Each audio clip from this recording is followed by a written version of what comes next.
perkenalan kepada saya. Perkenalkan, nama saya Penina Garlau. Di sini saya akan mempresentasikan materi saya mengenai komunikasi dengan lansia dan kelompok keluarga dengan lansia. Yang pertama, pengertian komunikasi dan lansia. Komunikasi merupakan hubungan suatu atau kegiatan yang berkaitan dengan masalah hubungan atau dapat diartikan sebagai saling tukar menukar pendapat, serta dapat diartikan hubungan kontak antara manusia baik individu maupun kelompok.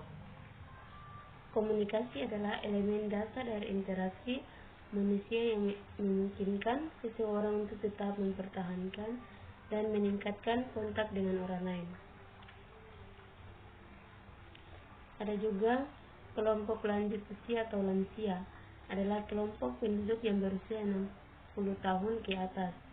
Pada usia lanjut akan terjadi proses menghilangnya kemampuan jaringan untuk memperbaiki diri atau mengganti dan mempertahankan fungsi normalnya secara perlahan-lahan, sehingga tidak dapat bertahan terhadap infeksi dan memperbaiki kerusakan yang terjadi.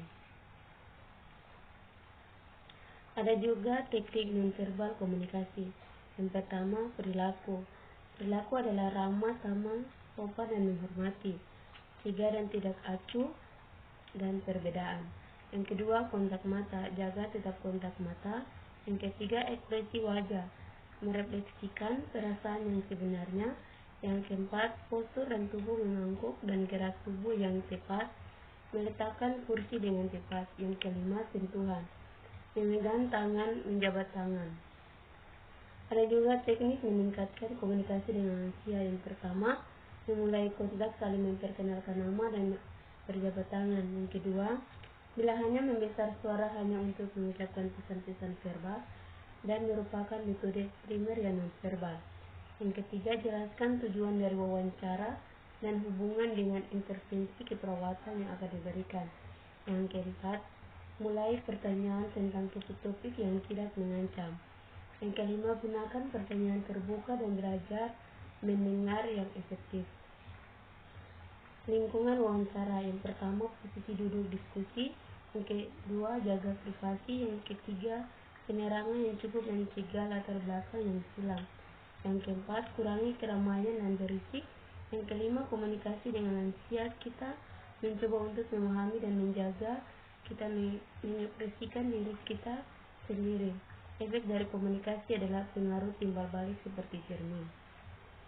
Teknik pendekatan dalam perawatan lansia pada konteks komunikasi dan pada reaksi penolakan.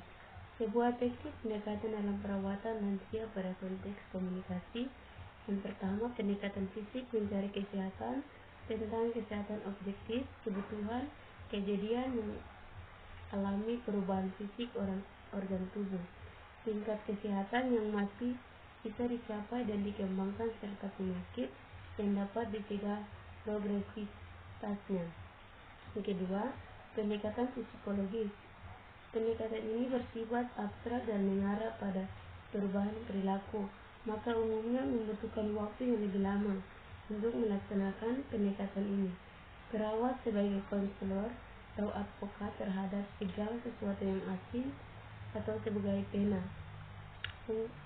punya masalah pribadi dan sebagai sahabat yang akrab bagi klien. Yang ketiga, pendekatan sosial. Pendekatan ini dilaksanakan untuk meningkatkan keterampilan pengenalan dengan lingkungan. Mengadakan diskusi tukar pikiran, bercerita, dan bermain merupakan implementasi dari pendekatan ini agar klien dapat diandalkan sesama lansia atau dengan petugas kesehatan. Yang keempat, pendekatan spiritual. Perawat harus dapat memberikan kepuasan batin, contohnya Tuhan atau agama yang dianutnya, terutama pada saat klien sakit atau kematian. Teknik pendekatan dalam perawatan lansia. Pada reaksi penolakan adalah ungkapan ketidakmampuan seseorang untuk menyatakan secara sadar terhadap pikiran, keinginan, perasaan, atau kebutuhan pada kejadian nyata. Suatu yang merupakan reaksi ketidaksiapan lansia menerima perubahan yang terjadi pada dirinya.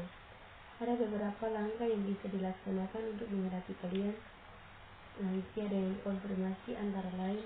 Yang pertama, Identifikasi pikiran yang paling berbahaya dengan cara observasi klien bila sedang mengalami puncak reaksinya.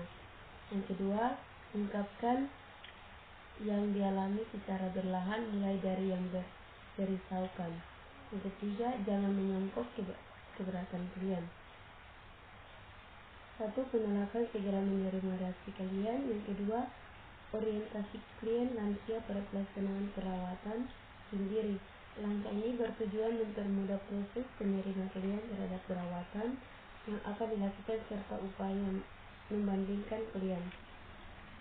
Yang ketiga, libatkan keluarga atau pihak terdekat dengan tepat. Langkah ini bertujuan untuk membantu perawat atau petugas kesehatan memperoleh sumber informasi atau data klien yang efektif. Rencana tindakan dapat direalisasi dengan baik dan cepat. Terima kasih.